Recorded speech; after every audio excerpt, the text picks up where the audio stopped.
How to Go Independent. Today I have a phone interview with an anonymous advisor. Given his current affiliations, just easy for him to remain unnamed, so to speak. But great conversation. A very successful advisor has built a very nice practice over a 20-plus year period, all at one firm. And I think you'll really enjoy it and get some good tidbits from it. But a couple things that I picked up that I thought I wanted to point out before we get into it. He's been at one firm, and despite its limitations, and he kind of references a little bit of those, he's built a very successful business. I think that's noteworthy. No matter what platform you're on, I think you can build a business that supports your lifestyle and what you're trying to build, whether that's as an employee or as an independent. In this particular case, he's in an independent channel. But the same could be said if you're still in a employee model. Also, I think you'll hear the way he structured his business, the tools he uses, the way he services clients, and the team he has, small as it is. He kind of uses common sense and doesn't necessarily do things just because everyone else is doing them. So, in some ways, questioning the conventional wisdom and making sure he's really asking the question, what do clients want and need? And I think that's something that maybe we ask early on in our careers, but as we become more successful, we sometimes stop doing what works, which is asking the clients, what do you want? What do you think you need? What's important to you? I noticed at one point in my career, the level of trust and confidence that my clients had placed in me had increased dramatically, but I was still sort of presenting them the same information. So I think this advisor does a good job of explaining, how he's adapted that with his team. So I hope you enjoy the interview. Stick around till the end. And if you have any questions or input, please email me at sean@indfa.com. Let me know if this kind of advisor profile is something that you enjoy, and come see us at howtogoindependent.com. And here we go.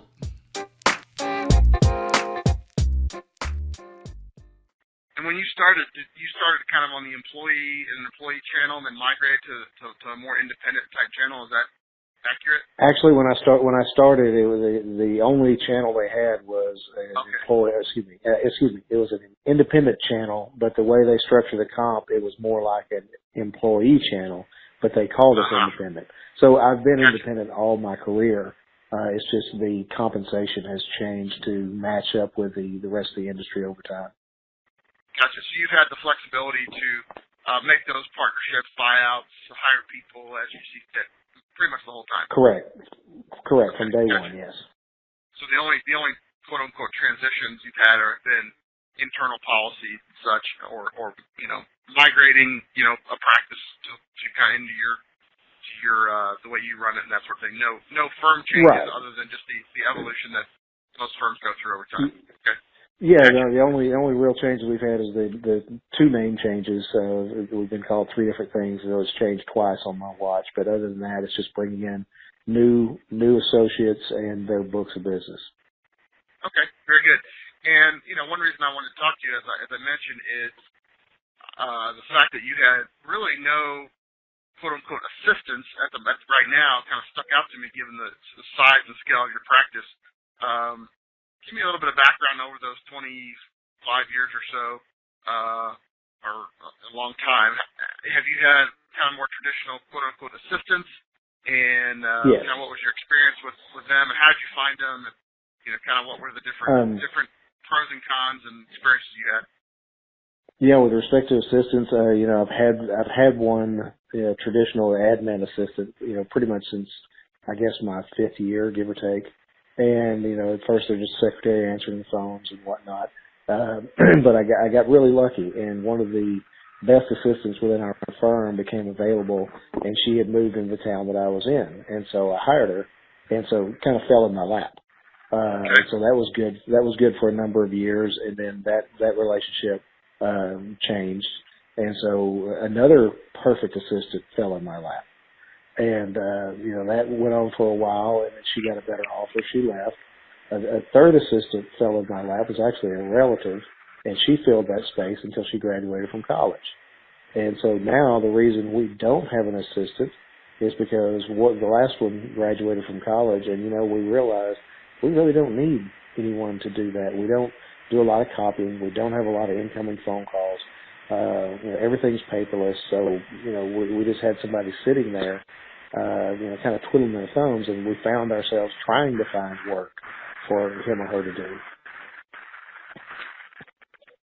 Huh. Very interesting. And so I assume in the time that you had those people, they were, as good as it sounds like they were pretty important in helping you grow and refine your business when you had them, and you used them pretty regularly and leaned on them. Definitely.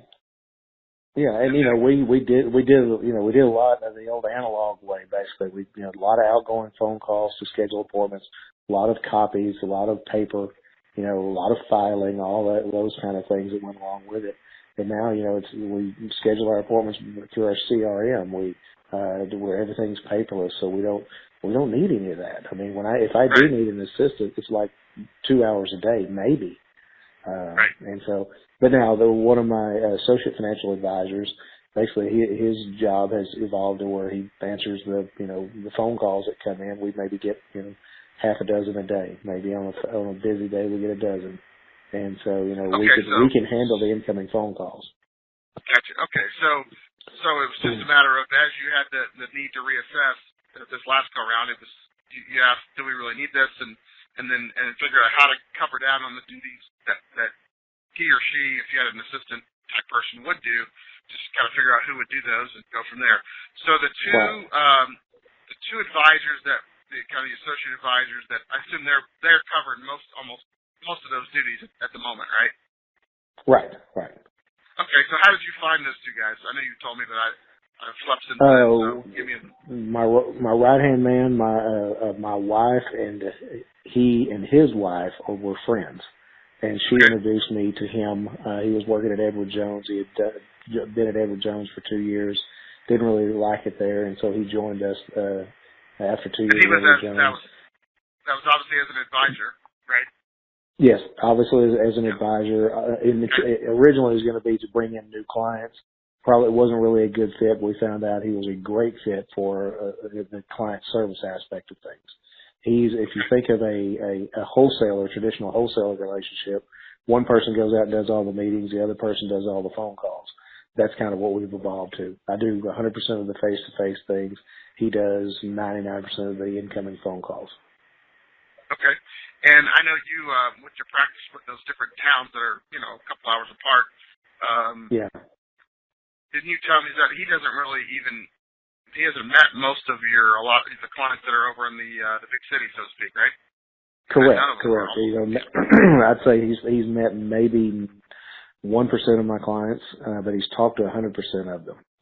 But he's not client facing. Again, using the traditional idea of the wholesaler model, an internal and an external guy. Yeah. And we didn't do that on purpose. It just kind of happened. Yeah. And that wasn't, we didn't come up with this genius thought. It just kind of evolved in that way. And how long did, it's kind of funny when you mentioned he was at Jones, didn't like that, and I assume part of that was, that's where I started. It's hard to go out and knock on doors or do whatever you got to do. Right. Whatever you're doing to get new clients, and it's a grind, and it's kind of funny, like in our business, it's like, oh, well, try that same thing over here, I'm surprised it didn't work. Yeah, so, how long did it take you, guys, to figure that out and kind of evolve that role? About a year, and actually he was getting ready to leave, and I thought, you know what, I see that the role we've got him in right now is not a great fit, but I can see how it'd be a really good fit in another role. And I actually, it was a crossroads where it was either he and I go together or me stay with my partner at the time, and I chose separating from my partner to keep this guy because one of the reasons he was about to leave was because of the partner. He was really good at alienating and pissing people off. So, I thought, you know what, this is the better guy to hitch my wagon to. Well, that's great from a loyalty and showing how you valued his work. I'm sure that didn't hurt at all from a going forward standpoint to make that kind of decision. it worked out great for both of us, I think. And, me and my ex-partner both made bids to him on, we both wanted to keep him, and I actually underbid. And he still went with me. And so when he said yes, I thought, you know what, I'm going to go ahead and raise your salary. Because I was embarrassed with, if in the beginning that I'd underbid, but I thought, you know what, I don't want to go in there and make this a pissing match. So, if he does go with me, I'm going to go ahead and give him a raise off the top. And then that's a great approach. It's not about the money, but it's not about the money, but people like the acknowledgement of doing something you don't have to do. Once they've made it clear it's not about the money, then the money's it's a nice thank you. Yeah, money's good. Yeah, money's good. But no, since then I think his income's tripled. 10 years ago. Okay. He's 10 years ago, 11 years ago, something like that. And how did you structure his comp? I guess it was mostly salary or all salary when you made the kind of change, or how was it then, and how's it evolved? All salary. At different points, I've asked him if he wanted to do a split, so he's more involved in the success of the business, and he's always said, no, I'll just stick with the salary. Huh. Yeah, that's something I found. I finally realized that not everyone wants. I guess that's the way you built your business, or a lot of us that have our own practice, big or small. We assume everybody wants that, and you go, well, wait a minute. Most people in the world don't have that. So they like that nice, steady, consistent income. Yep. Don't have to worry about it. You just do a good job for people and hope you're rewarded and recognized. And it sounds like you've done that. So have the raises in income, has that just come in kind of in as you've grown your business, or has it been putting more responsibility, or both, or has it just been pretty straightforward over time? Or just pretty straightforward. I haven't tied in any kind of complicated profit sharings or anything like that. Although we do have a simple retirement account. If he wants to participate in that, he does. So I put a little match in there. But for the most part, it's just been a straight line. Here's your income. I'll give you a cost of living raise. Most years. But it hasn't been scientific. It's just been kind of he and I get along so well that it's we pretty much operate on a handshake, and it's worked out very well for both of us all this time. Cool. That's sounds like it's worked out well, and I assume that will go on as long as it keeps working for both of you. That sounds like that's. I would hope it continues from here on out. I've said before, when he quits, I quit. Yeah, it's kind of like a partnership, and even though he's not technically, I don't think, an equity partner, obviously we value his contribution enough where it's a big deal. So I assume and like I tell him, he's got a wife and 3 kids, and I tell our philosophy here is when the kids are out of school, with the exception of summer, you need to be home. If there's a school holiday, go spend time with them. Get done what we need to do here. Get important things out of here, and get out of here. Go do the important stuff, but just spend time with your family. We close when the kids get out of school for Christmas vacation. We don't open again until the first business day of January, and we've been doing that for 6, 7, 8 years. Cool. And then you just handle things on an as-needed basis that come in. If it's no product, whatever. Yep, our clients know that we're going to be closed. It's for everybody to recharge their batteries. I haven't spent some. Good Lord, what is that? Okay, you still there?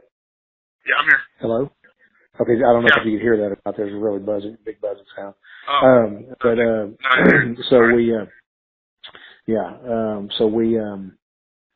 We close down for people to recharge their batteries, spend time with their families and whatnot. Our clients understand that. They know that. They actually love that.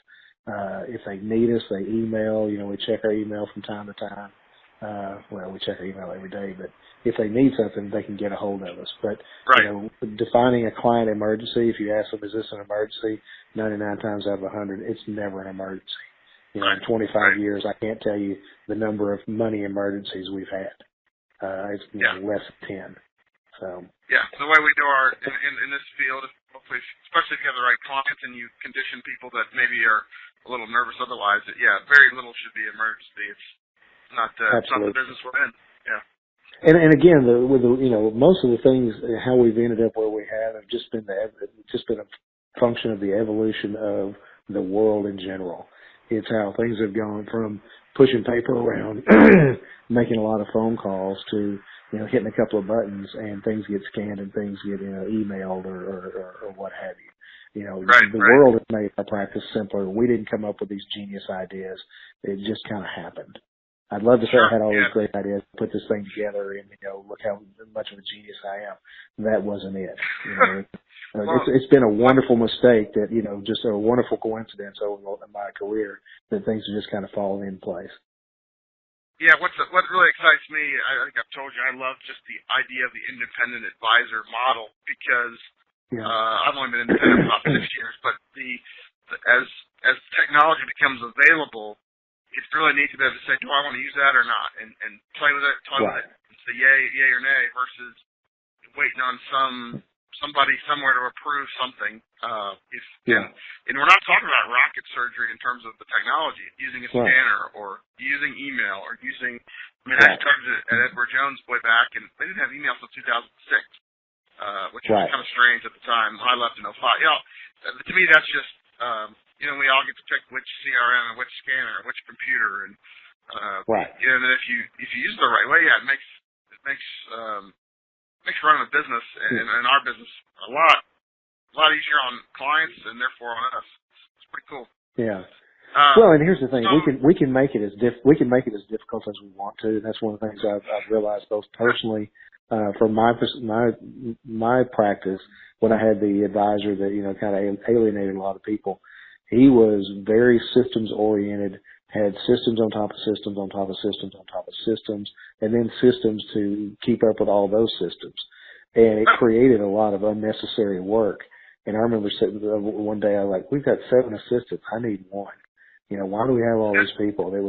We had created work that required people to keep that train moving. And I was like, no, this is my idea of it. It was, Da Vinci said, simplicity is the ultimate sophistication. And, I want to get to the point where any fool can run this practice.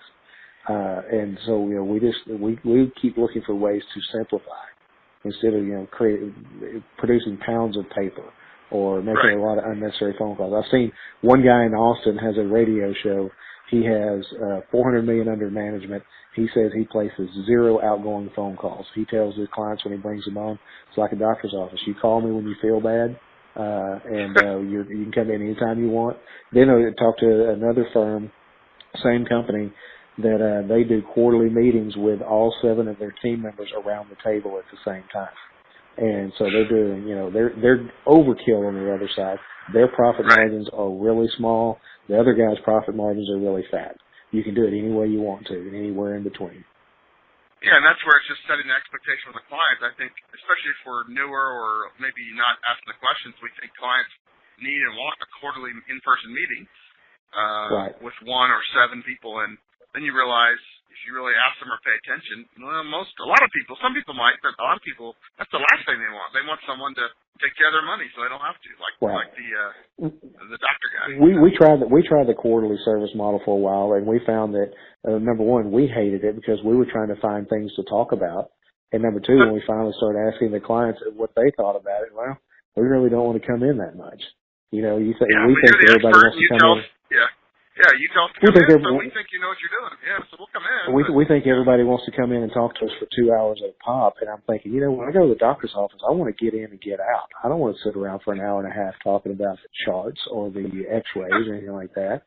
I want to get in, get out, and get on about my life. That's why I hired you. Yeah, exactly. That's great. Yeah, I think it's setting the expectations. Yeah, if you say I'm a money manager, I'm not a financial planner guy, or then people go, okay, that's it, and they can choose if they want that or not. Yeah, that's neat. But also thinking about one of the things we've evolved to as well is you got a client in Dallas, or maybe they're retired. They've got nothing going on that day. They've got to get dressed. They've got to drive across town 45 minutes to meet with me for an hour and a half, drive back 45 minutes. You're talking about a big chunk of their day. And if they're still employed, you're talking about a huge chunk out of their work day. When we start saying, hey, would you like to do this via WebEx? Oh, you bet. And we can get it knocked out in 30 minutes over their lunch break. And so, that's something that's evolved. I wear shorts and flip-flops most days to the office if no clients coming in.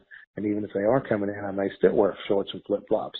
And it's about setting expectations and working with the kind of people you want to work with. Right. Well, I might hit you up again to have a conversation just about the different tools, because I like to hear. I was going to ask you about that, but I don't want to get too sidetracked, because that's probably a whole other conversation about the different tools and technology. But you told me Ring Central will change your life. Okay, well that's good to know. Yeah, they get all the different pieces and parts of that, don't they? Yeah. Well, your so phone, your cell phone becomes a fully functioning extension of your phone system. You can do WebExes from your phone. It even handles the fax for the few people there's some people that still send faxes to you. It does that as well, right? Yep. You have a capability. Everything. Yep, everything. Okay. Well, you give me a great background on your right-hand man. So my first question is like, well, why do you need somebody else? And for that other person, what do they do? Clarify that for me. Say that again. Okay. I think you said you had 2 associate advisors, and I think you only told me about what the one does. So what's the other one do?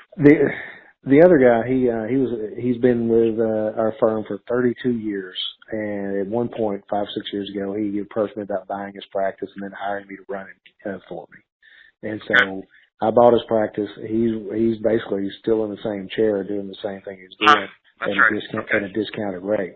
But I have zero interaction with it. I saw him yesterday for the first time in probably 6 or 7 months. And, but he's still running the thing the way he runs it, but those are my clients. That's my production. But, he's basically a salaried employee down there, taking care of the service. Okay. So from an actual running, quote unquote, what most of us would call a traditional practice, that's not the service, quote unquote. I mean, they're your clients, but he's there. That he's already knew all the people. He's kind of it's a somewhat unique arrangement, I guess. Right. Cool. So the clients that you built, besides that, let's say that buyout was out of the picture, stuff that you've acquired and developed over the years, really that your right hand man does. The two of you do pretty much everything, huh? Yeah, exactly. I mean, and a lot of times, I tell people our biggest challenge recently is boredom, because we've got it simplified and streamlined as much as we do, and set expectations that we're not going to call you every time the market hiccups. I took a page from the guy in Austin's notebook about, hey, we don't know what upsets you about the markets or your financial plan or like that. Call us when you feel bad. Like your doctor. A doctor doesn't know what's going on in your life. You have to, come to us. So you come to us, tell us what's going on, and we'll our door's always open. When I'm talking to you right now and the phone rings, Vic takes that call.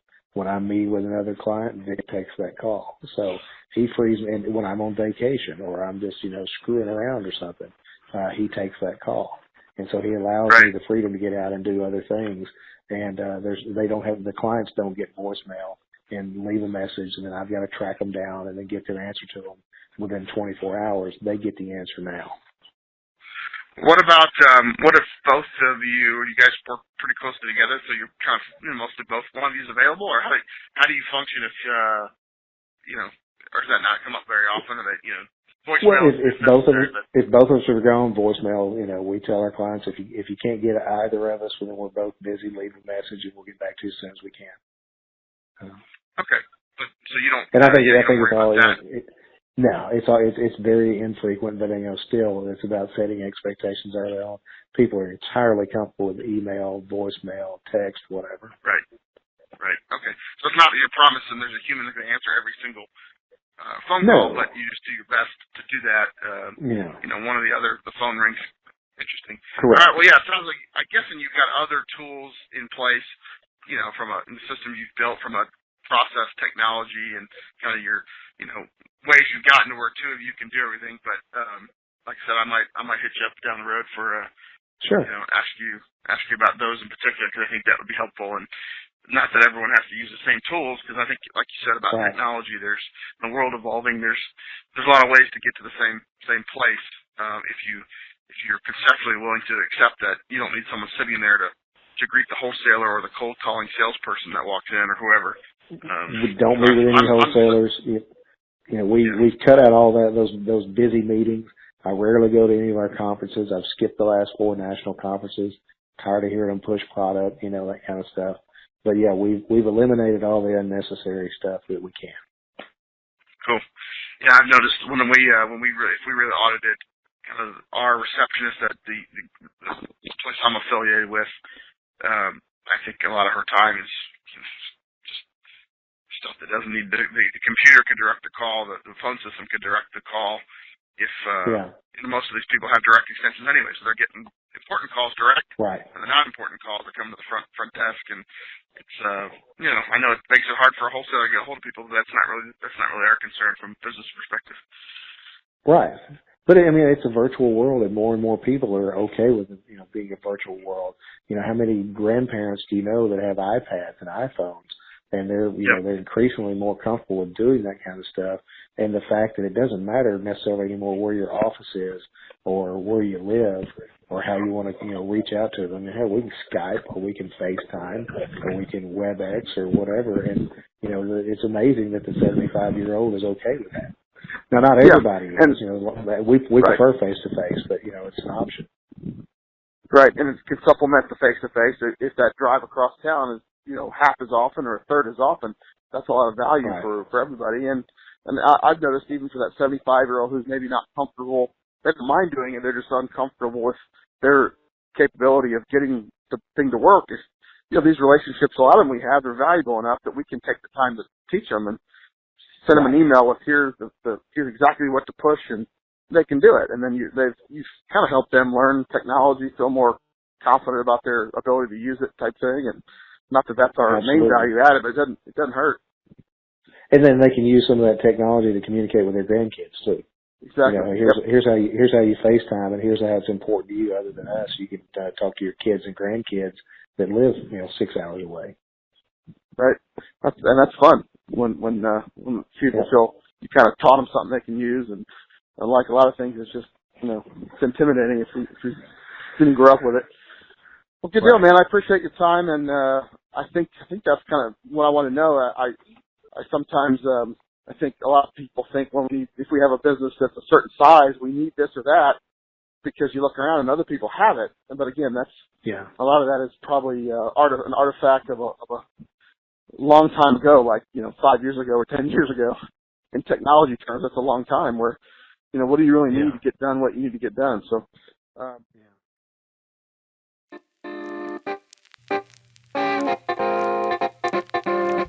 And there you have it. Hope you enjoyed that.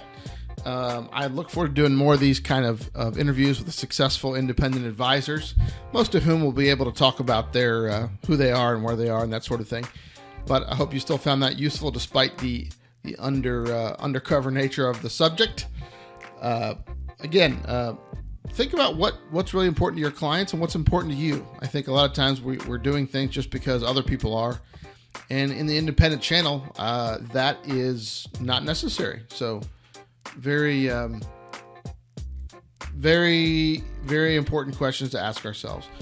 Again, please leave us a review on iTunes if you haven't done that yet, if that's how you found us, or even if you haven't, go to iTunes and leave us a review, and email me at sean@indfa.com and let me know how we're doing. Thanks again, and we will see you next time. Thanks.